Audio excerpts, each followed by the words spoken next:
Political news, sports news, crime news કે તમારા રાજ્યના સમાચાર, હવે દરેક ખબર પર રહેશે અમારી નજર. ગુજરાતનો સર્વશ્રેષ્ઠ news channel.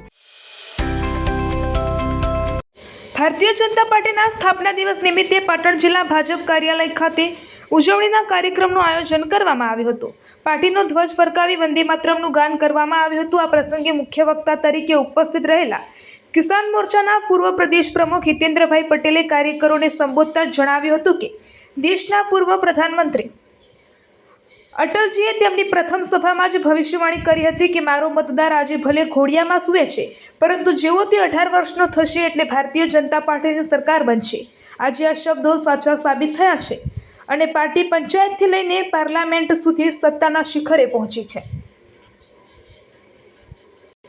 Bharatiya Janata party આજે માત્ર ભારતની જ નહીં પરંતુ વિશ્વની સૌથી મોટી રાજકીય પાર્ટી બની છે. તેમણે કાર્યકરોને આહવાન કર્યું હતું કે જેમની મનોકામનાઓ પૂર્ણ થઈ છે તેવા જન સુધી પહોંચી આપણે તેમની સાથે રહેવાનું છે.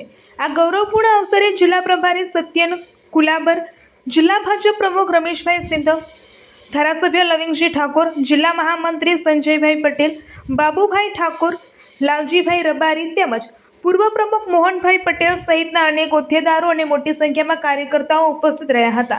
તમામ આગેવાનોએ ભાજપની વિચારધારાને ગામે ગામ સુધી પહોંચાડવા અને સંગઠનલક્ષી કામગીરીને વધુ વેગ આપવા માટે સંકલ્પ કર્યો હતો. સ્થાપના દિવસની આ ઉજવણી પાટણ જિલ્લા ભાજપ પરિવાર માટે એક ઉત્સવ સમાન બની રહી હતી. કાર્યક્રમમાં સંગઠનની મજબૂતી વિશે ચર્ચા કરવામાં આવી હતી અને આ કાર્યકરોમાં નવો ઉત્સાહ ફૂંકવામાં આવ્યો હતો. રિપોર્ટર કમલેશ પટેલ, પાટણ.